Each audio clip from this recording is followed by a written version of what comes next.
ఇది 12 అడుగుల లోతులో రాళ్ల మధ్య చిక్కుకునే ఒక క్రూరమైన ఘటన. ఈ మనిషి తన జీవితంలోని చివరి కొన్ని క్షణాల కోసం ఎదురు చూస్తూ ఉన్నాడు. అది కూడా దాదాపు 100 గంటల సమయం నుంచి. ఇది అమెరికాలోని కెన్యన్ గ్లాండ్ నేషనల్ పార్క్ లో 360 కిలోల బరువున్న ఒంటరి రాయి. అతను తన చేతిని చేతిలో పట్టుకుని అలానే ఉన్నాడు. ఈ నిర్మానుష్యమైన లోయలో ఈ దృశ్యాన్ని మనుషులు కూడా చూసే అవకాశమే లేదు. అతను గట్టిగా కేకలు వేస్తున్నాడు. సహాయం కోసం పిలవడానికి వేరే మార్గాలు వెతుకుతున్నాడు. కానీ నిస్సహాయ స్థితి. 5 రోజుల పాటు ప్రాణాలతో పోరాడిన తర్వాత అతను చివరికి ఒక చేత్తో కెమెరాను తీసుకొని తన చివరి షాట్ తీశాడు. ఆ క్షణాన్ని రికార్డ్ చేయడం ప్రారంభించాడు. తద్వారా అతని మరణం తర్వాత ప్రపంచానికి అది తెలుస్తుంది అని. బ్లూ జైంట్ కెన్యన్ యొక్క ఈ ఇరుకైన రాతి నిర్మాణంలో సరిగ్గా ఏం జరిగింది అనే విషయాలు ఈ వీడియోలో ఉండబోతుంది. ఎండ్ వరకు చూడండి, చాలా ఇంట్రెస్టింగ్ గా ఉంటుంది. నజరీన్ ఆరోన్ రస్టన్ అక్టోబర్ 27, 1995న ఓహియో నగరంలోని మారియన్ లో జన్మించిన అతను కేవలం 12 సంవత్సరాల వయసులోనే స్కోరింగ్ తో ఉన్న ఉన్నత పాఠశాల జీవితాన్ని ప్రారంభించాడు. అతను బ్యాక్ ప్యాక్ వంటి ఆటల్లో పాల్గొనడం ప్రారంభించాడు. త్వరలోనే అతనికి ఆ ఆట అంటే చాలా ఇష్టం ఏర్పడుతుంది. కాలం గడిచే కొద్దీ అతను రాఫ్టింగ్ మరియు హైకింగ్ వంటి ఇతర సాహస క్రీడలను కూడా చేపట్టడం ప్రారంభించాడు. అతను బాగా నేర్చుకోవడం మొదలుపెట్టాడు. అతనికి తన సాహస క్రీడలంటే చాలా ఇష్టం. అతను తన 9 నుండి 5 వరకు ఉండే ఉద్యోగాన్ని వదిలేసి తన సమయాన్నంతా ఈ సాహస క్రీడకి కేటాయించడం ప్రారంభించాడు. తన ఉద్యోగాన్ని వదిలేసిన తర్వాత అతను నేరుగా కొలరాయుడులో ఆస్పిన్ కు వెళ్లాడు. రాకి పర్వతాల నుండి మంచుతో కప్పబడిన శిఖరాలతో చుట్టూ ముట్టబడిన ఈ చిన్న రిసార్ట్ పట్టణం ఏడాది పొడవునా స్కేయింగ్ కు మరియు పిక్నిక్ లకు గొప్ప ప్రదేశం. పర్వతారోహణ ఇప్పటికే ఒక బహిరంగ మైదానం. ఆరోన్ అభిరుచి ఇప్పుడు ఇక్కడే క్రీడగా మారింది. అది ఒక ఆప్షన్ గా మారిపోతుంది. నిజానికి తన ఉద్యోగం మానేయడానికి కొన్ని సంవత్సరాల ముందు ఆరోన్ అలాంటి 3 క్లైంబింగ్ ప్రాజెక్టులను ఎంపిక చేయబడ్డాయి. దానిని అతను రాబోయే కొన్ని సంవత్సరాల తన వార్షిక ఆదాయం కోసం ఖర్చు చేశాడు. అతను ప్రతి సెలవుల్లో ఏదైనా సాధించాలి అనుకునేవాడు. ముందుగా అతను కొలరాయుడులోని 59 పర్వతాలను అధిరోహించాల్సి వచ్చింది. అది జరిగే సమయం కూడా వచ్చేసింది. ఇవన్నీ కొలరాయుడులోని 1413 అడుగుల కంటే ఎత్తైన శిఖరాలు. అందుకే వీటిని 14 అంటారు. రెండవది, అతను శీతాకాలంలో ఈ పర్వతాలన్నింటినీ ఎక్కుతాడు.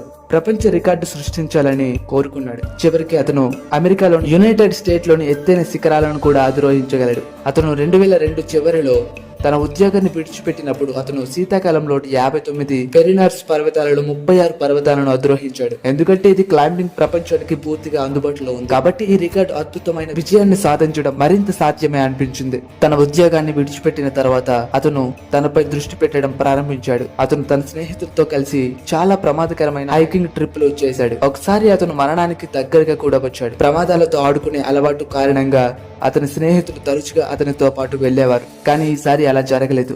ఒకరోజు ఆరోన్ మరియు అతని స్నేహితులు కొందరు హైకింగ్ ట్రిప్ వెళ్ళడానికి ప్లాన్ చేసుకున్నారు. కానీ బయలుదేరడానికి కొన్ని రోజుల ముందు అతని స్నేహితులు రావడానికి నిరాకరించారు. అప్పుడే ఆరోన్ ఈ యాత్రకు ఒంటరిగా వెళ్లాలని నిర్ణయించుకున్నాడు. కానీ అతనికి ఇలా చేసే ఉద్దేశం లేదు. అందుకే ఈ ఖాళీ సమయంలో వేరే చోటుకి వెళ్లాలని అనుకున్నాడు. అయితే ఇప్పుడు అతను ఊతాకు వెళ్లాలని నిర్ణయించుకున్నాడు. కానీ ఊతాలో ఎక్కడికి వెళ్లాలో అతను ఇంకా నిర్ణయించుకోలేదు. సాధారణంగా ఆరోన్ ఒంటరిగా బయటకు వెళ్ళినప్పుడు అతని రూమ్మేట్స్ అతని కోసం వెతకాల్సి వచ్చేది. కానీ ఈసారి అతను ఊతాలోని ఉండడని స్నేహితులకు ఇంతే చెప్పాడు. దారిలో ప్రయాణం చేస్తూ అతను చివరికి ఊతాలో కెన్యన్ ల్యాండ్స్ నేషనల్ పార్క్ కి వెళ్లాలని నిర్ణయించుకున్నాడు. అయితే స్లాట్ కెన్యాన్స్ నిజానికి మూసివేసే మార్గాలు. ఇవి ఎత్తైన రాతి పర్వతాలు మరియు మైదానాల మధ్య వెళ్తాయి. కెన్యన్ ల్యాండ్స్ నేషనల్ పార్క్ లో ఇలాంటి స్లాట్లు చాలా ఉన్నాయి. ప్రతి సంవత్సరం దాదాపు 8 లక్షల మంది పర్యాటకులు ఇక్కడికి వస్తారు. ఎందుకంటే ఈ జాతీయ ఉద్యానవనం 1000 చదరపు కిలోమీటర్ల విస్తీర్ణంలో విస్తరించి ఉంటుంది. అందుకే దాని 95% ప్రాంతాలు పూర్తిగా నిర్జీవమై ఉన్నాయి. అలాంటి ఒక తెలియని లోయ, ఆ లోయ పేరు బ్లూ జైంట్. శనివారం ఏప్రిల్ 26, 2003 సుమారు 9 గంటలకు కెన్యన్ ల్యాండ్స్ నేషనల్ పార్క్ వద్దకు చేరుకున్నాడు. తన ట్రక్ బ్లూ జైంట్ పైకి దాదాపు 10 మైళ్లు నడిపాడు. 15 మైళ్లు దూరంలో ఉన్న మట్టి రోడ్డు పక్కన పార్క్ చేసి అక్కడికి అతను తన సైకిల్ తొక్కాడు. కెన్యన్ వైపు వెళ్తున్నాడు. నిజానికి ఆరోన్ తన బ్యాగ్లను ఒక రోజు కోసం మాత్రమే సర్దుకున్నాడు. అందులో 2 బరిటోల్, 4 లీటర్ల నీరు మరియు కొన్ని క్లైంబింగ్ గేర్స్. తర్వాత ఒక త్వరిత వేగంతో సైక్లింగ్ చేస్తూ బ్లూ జైంట్ కెన్యన్ ప్రదేశ ద్వారం చేరుకున్నాడు. అక్కడి నుండి అతను నడక కోసం హైప్ పెరగడం ప్రారంభమైంది. మధ్యాహ్నం 2:30 గంటల నాటికి ఆరోన్ కెన్యన్ లోని 7 మైళ్ళ పూర్తి చేశాడు. లోపలికి చాలా లోతుగా వెళ్ళాడు. 15 నిమిషాల తర్వాత అతను లోయ లోపలికి దిగడం ప్రారంభించాడు. పైనుండి చూసినప్పుడు ఈ లోయ దాదాపు 11 నుండి 12 అడుగుల లోతు ఉన్నట్టు కనిపించింది. ఒక కాలువ లాగా ఓ గోడల మధ్య ఇరుకుగా పెద్దవిగా అవుతున్నాయి. రాళ్లు చాలా ఇరుకైపోతున్నాయి. ఆరోన్ చాలా జాగ్రత్తగా కిందకు దిగాడు. రాళ్లపై ఒక్కొక్క అడుగు వేశాడు. అతను అనుకుంటున్నాడు. ముందుకు వెళ్ళగానే బస్సు టైర్ పరిమాణంలో భూమిలో ఇరుక్కుపోయిన ఒక రాయిని కనుక్కున్నాడు. ఆరోన్ ప్లాన్ ఏంటంటే ఈ రాయి నుండి వెళుతూ లోయ నేలపైకి దూకాడు. బలంగా కదులుతుంది. అతను రాయి కింది అంచుని పట్టుకున్నాడు. కానీ అతను తన పూర్తి ఎత్తుకు చేరుకునే లోపే అతను దానిపైన బరువు ఉంచగానే రాయి జారిపోతున్న శబ్దం వినడం ప్రారంభించాడు. ఆ రాయి ఒక్క రాయి అని అతనికి వెంటనే అర్థమైంది. అతను వణుకుతున్నాడు మరియు చేతులు కిందకు దించి లోయ నేలపైకి దూకాడు. అతనికి ల్యాండింగ్ కొంచెం కఠినంగా ఉంది. అతను అనుకునే దానికంటే కష్టంగా ఉంది. కానీ అతను ఎటువంటి గాయాలు లేకుండా లోయ దాటి వెళ్ళాడు. కానీ మరుసటి క్షణంలోనే అదే రాయి జారి నేరుగా అరుణ్ కుడి చేయిపై పడింది. తర్వాత కొన్ని క్షణాల్లో నిమిషాల తరబడి భయభ్రాంతులకు గురైన ఆరోన్ నొప్పితో అరిచాడు. అతను తన చెయ్యిని విడిచిపెట్టుకోవడానికి ప్రయత్నిస్తూనే ఉన్నాడు. కానీ కొంత సమయం తర్వాత అతనికి నిజం అర్థమైంది. ఈ పని అంత సులభం కాదు అని. తనని తాను కొంచెం ఓదార్చుకోవడానికి అతను త్వరగా తన బ్యాగ్ నుండి వాటర్ బాటిల్ తీసి మిగిలిన 1 లీటర్ నీటిని తాగాడు. అతను ఆ క్షణంలో ఒక విషయాన్ని గ్రహించాడు. అతను ఇక్కడ ఎంతకాలం ఇరుక్కుపోతాడో ఎవరికీ తెలియదు.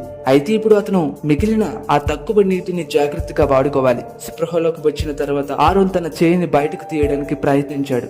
రక్త ప్రసరణ జరగకపోవడం వల్ల రక్తం నీలం రంగులోకి మారకుండా ఆపడానికి ఒక మార్గం ఆలోచించడం మొదలుపెట్టాడు. అంతా అయిపోయింది. ఏదైనా త్వరగా చేయకపోతే చెయ్యిపోయే అవకాశం ఉంది. అరుణ్ తన వస్తువులన్నింటినీ బయటికి తీసి వాటిని ఇరుక్కునే చెయ్యి బయటికి తీయడానికి ఏ వస్తువు సహాయపడతాయో చూశాడు. తన దగ్గర సెల్ ఫోన్ కూడా లేదు. అతని దగ్గర ఒక సీడీ ప్లేయర్, కొన్ని బ్యాటరీలు, ఒక కెమెరా, హెడ్ ల్యాంప్, కొన్ని తాళ్లు, ఒక మల్టీ టూల్ పరికరం బయటకు వచ్చాయి. అతనికి 3 ఆప్షన్స్ మాత్రమే ఉన్నాయి. ఆ సాధనాలను ఉపయోగించి పక్కల నుండి రాయిని పగలగొట్టడానికి ప్రయత్నించాడు. దీన్ని ఉపయోగించి రాయిని పైకి ఎత్తడానికి ప్రయత్నించడం. అత్యంత కష్టమైన 3వ ఆప్షన్ ఏంటంటే తన సొంత చేయిని నరికివేయడం. ఈ చివరి ఎంపిక సరైనది కాదు. అతను దాని గురించి ఆలోచించడానికి కూడా ఇష్టపడలేదు. అతను వెంటనే తన కత్తిని తీసి రాయిని పగలగొట్టడం మొదలు పెట్టాడు. గంట సమయం గడిచిపోయింది. పగటి వెలుతురు కాస్త రాత్రి చీకటిగా మారిపోయింది. కానీ రాయి యొక్క ఒక్క మూల కూడా దాని స్థానం కదలలేదు. కొంచెం కూడా మారలేదు. రాత్రంతా ఈ ప్రయత్నాలతోనే గడిచిపోయింది. మరుసటి రోజు ఉదయం చిన్న చిన్న మొక్కలు తప్ప మరేమీ విరగొట్టలేకపోయాడు. వెంటనే తన దృష్టిని మరో ప్లాన్ వైపు మళ్లించాడు. ఇప్పుడు అతను తన రాయిని కట్టి ఎత్తడానికి ఒక కప్పి తయారు చేయాల్సి వచ్చింది. అది చాలా కష్టం. ఒక్క చేత్తో అతను పర్వతం మీద ఉన్న ఒక బండకు కప్పి వేలాడదీశాడు. తాడు పైకి వెళ్ళింది. ఒక రాయి చుట్టూ చుట్టాడు. కప్పి యొక్క ప్రయోజనం ఏంటంటే ఏదైనా బరువును ఎత్తడానికి చాలా ప్రయత్నం అవసరం. కప్పి సహాయంతో ఆ రాయిని కొంచెం ఎత్తి తన చేతిని బయటకు తీయవచ్చని అతను అనుకున్నాడు.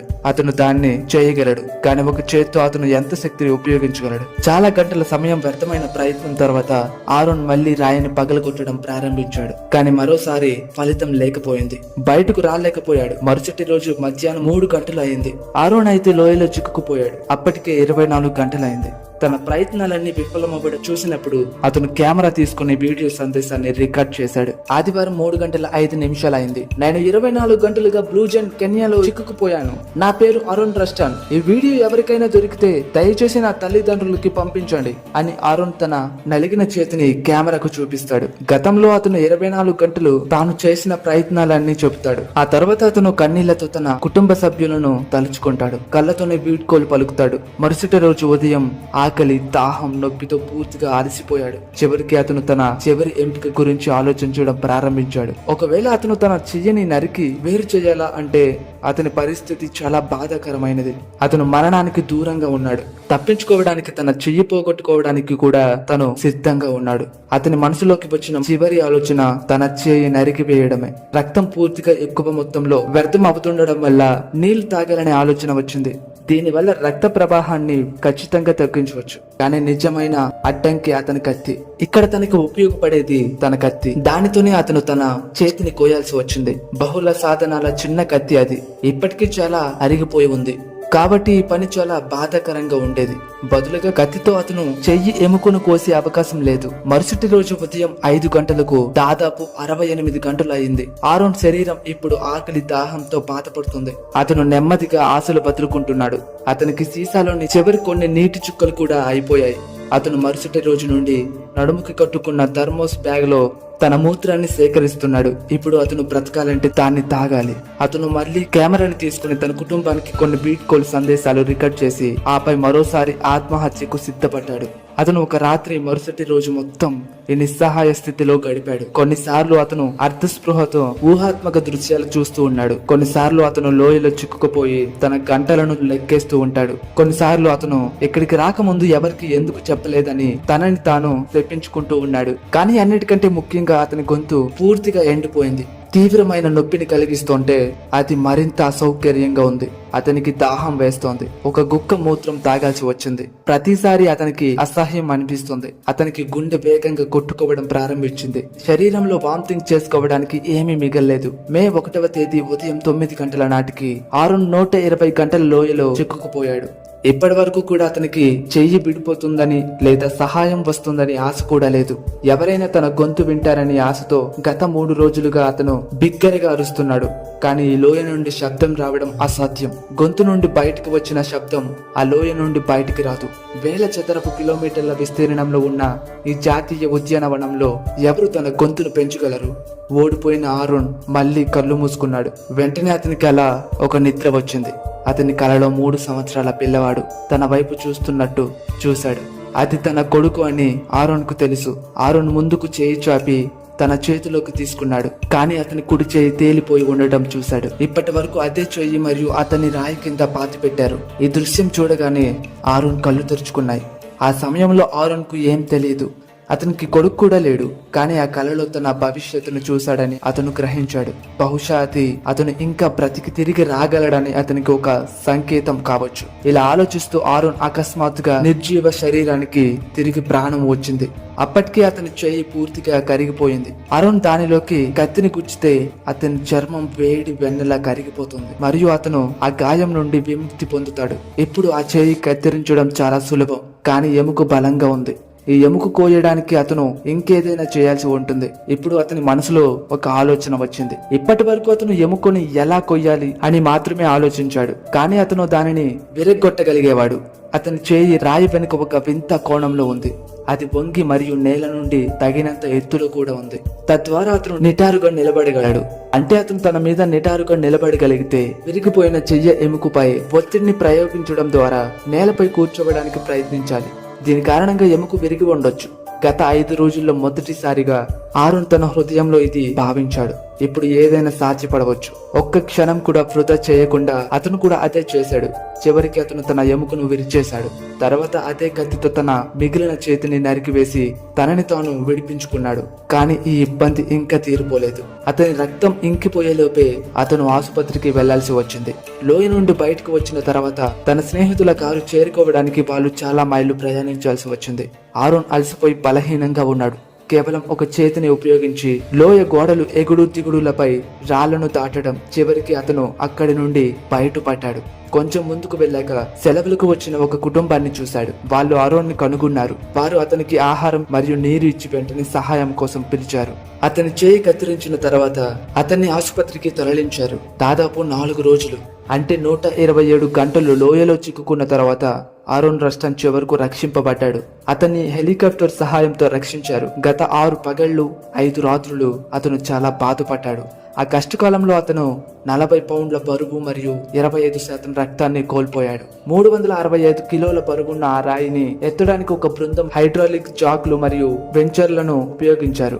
బండరాయిని దాని స్థానం నుండి తరలించి అరుణ్ చెయ్యి బయటకు తీశారు. ప్రమాదం జరిగిన 6 నెలల తర్వాత తన 28వ పుట్టినరోజు అరుణ్ ఒక టీవీ సిబ్బందితో కలిసి అదే లోయకు వెళ్లి తన ఫోటో తీశాడు. అతను మొత్తం కథను వివరించాడు. కానీ ఇది ప్రారంభం మాత్రమే. రాబోయే సంవత్సరాల్లో అరుణ్ ఒక సెలబ్రిటీ అయ్యాడు మరియు అనేక ప్రదర్శనల్లో మరియు కార్యక్రమాలలో కనిపించాడు. అతనికి బిట్వీన్ అనే సొంత పుస్తకం ఉంది. Rock and A hot place అనేక దేశాలలో బెస్ట్ సెల్లర్ గా నిలిచింది. 2010లో అతని ప్రమాదంపై ఒక పుస్తకం ప్రచురించబడింది. 127 Hours అనే పేరుతో ఒక సినిమా కూడా నిర్మించబడింది.